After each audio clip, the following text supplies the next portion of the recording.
UP CM Yogi ಆದಿತ್ಯನಾಥ್ಗೆ ಪ್ರಧಾನಿ ನರೇಂದ್ರ ಮೋದಿ ಅವರು ಕರೆ ಮಾಡಿ ಕ್ಷಣ ಕ್ಷಣದ ಅಪ್ಡೇಟ್ ಅನ್ನ ಪಡಿತಾ ಇದ್ದಾರೆ.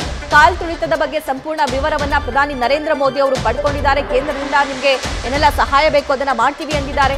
ಗಾಯಾಳುಗಳಿಗೆ ಚಿಕಿತ್ಸೆ ನೀಡುವಂತೆ ಪ್ರಧಾನಿ ನರೇಂದ್ರ ಮೋದಿ ಅವರು ಸೂಚನೆಯನ್ನ ಕೊಟ್ಟಿದ್ದಾರೆ. ಗಾಯಾಳುಗಳಿಗೆ ಸೂಕ್ತ ಚಿಕಿತ್ಸೆ ತುರ್ತಾಗಿ ಒದಗಿಸಬೇಕು. ಇಂತಹ ಘಟನೆ ಆಗದೇ ಇರೋ ರೀತಿ ಏನೆಲ್ಲ ಕ್ರಮ ಆಗಬೇಕು ಅದನ್ನ ವಹಿಸಿಕೊಳ್ಳಿ ಅಂತ ಅಂದಿದ್ದಾರೆ.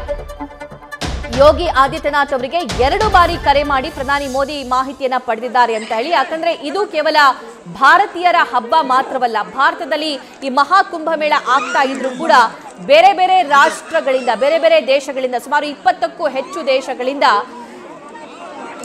ಭಕ್ತರು ಬಂದಿದ್ದಾರೆ, ಫಾರಿನರ್ಸ್ ಬಂದಿದ್ದಾರೆ. ಅವರು ಕೂಡ ಈ ಮಹಾಕುಂಭಮೇಳದಲ್ಲಿ ಪಾಲ್ಗೊಳ್ಬೇಕು. ಮಹಾಕುಂಭಮೇಳವನ್ನ ನಾವು ಕಣ್ತುಂಬಿಕೊಳ್ಬೇಕು. 144 ವರ್ಷಗಳಿಗೊಮ್ಮೆ ಆಗುವಂತಹ ಪುಣ್ಯ ಸಂಗಮ ಇದು ಅಂತ ಹೇಳಿ. ಇನ್ನು ಸಾಧು ಸಂತರು, ಅಘೋರಿಗಳು, ಸೊ ಇವರು ಸಾಕಷ್ಟು ಸಂಖ್ಯೆಯಲ್ಲಿ ಬಂದಿದ್ದಾರೆ.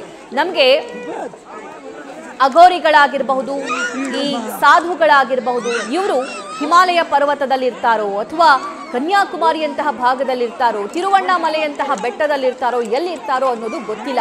ಆದರೆ ಯಾವಾಗ ಕುಂಭಮೇಳ ನಮ್ಮ ದೇಶದಲ್ಲಿ ಜರುಗುತ್ತೋ ಆವಾಗ ಎಷ್ಟು ಸಂಖ್ಯೆಯಲ್ಲಿ ಸಾಧು ಸಂತರಿದ್ದಾರೆ, ಅಘೋರಿಗಳಿದ್ದಾರೆ ಅನ್ನೋದು ನಮ್ಮೆಲ್ಲರಿಗೂ ಗೊತ್ತಾಗುತ್ತೆ. ಅಂತಹ ಸಂಗಮ ಸ್ಥಳ ಪ್ರಯಾಗ್ರಾಜ್ 144 ವರ್ಷಗಳಿಗೊಮ್ಮೆ ಸಾಕ್ಷಿಯಾಗುವಂತಹ ಮಹಾಕುಂಭಮೇಳಕ್ಕೆ ಈ ಬಾರಿ ಸಾಕ್ಷಿಯಾಗ್ತಾ ಇದೆ. ಅಲ್ಲಿ ಲಕ್ಷಾಂತರ ಸಂಖ್ಯೆಯಲ್ಲಿ ಅಘೋರಿಗಳು, ಸಾಧು ಸಂತರು. ನ್ಯೂಸ್ ಫಸ್ಟ್ ನಿರ್ಭೀತಿಯಿಂದ ನಿಮ್ಮ ಪರವಾಗಿ.